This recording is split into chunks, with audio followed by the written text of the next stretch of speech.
प्रणाम सब गोटे के। हम शालिनी झा सबके बीच उपस्थित छी और एक सुंदर सा नचारी लक तो सुनू अहाँ सब सुंदर सा नचारी और केहन लागत है जरूर बताएब। धन्यवाद।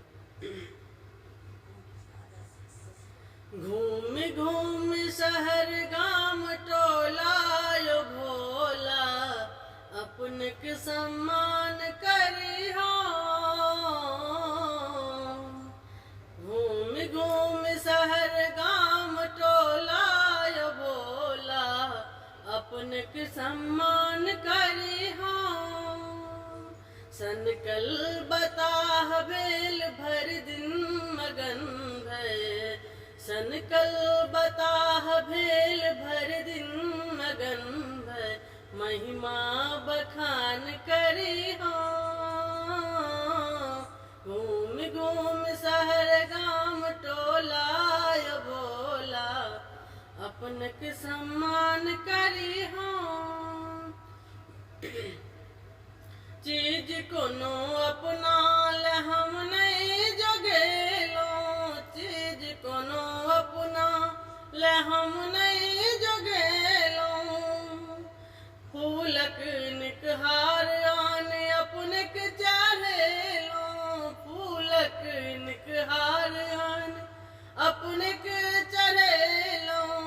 अपने सनकल बताह भेल भर दिन मगन भय सनकल बताह भेल भर दिन मगन भय महिमा बखान करी हो। घूम घूम शहर गाम टोला यो भोला अपने के सम्मान करी हो। हे रब नजर ता करब भाबो पार हम हे भई नजर तो करब भाबो पार हम। मंदिर घंटी बजाए करब झनकार हम मंदिर घंटी बजाए करब झनकार हम। शीश झुकाए अपने के दानी शीश झुकाए अपने के दानी सत सत प्रणाम करी हो। शीश झुकाए अपने के दानी सत सत प्रणाम करी हो। घूम घूम शहर गाम टोला यो भोला अपने के सम्मान करी हो।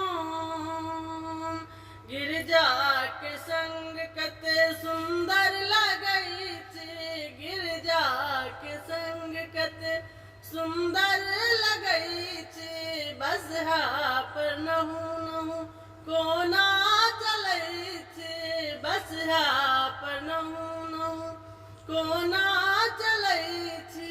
पापी छी बरका तैल महादेव पापी हम बरका तैल महादेव नित दिन सम्मान करी हो। पापी हम बरका तैल महादेव नित दिन सम्मान करी हो।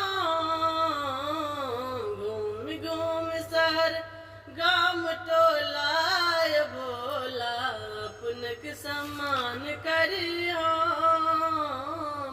घूम घूम शहर गाम टोला यो भोला अपने के सम्मान करी हो। धन्यवाद। जय मिथिला जय मैथिली हर हर महादेव।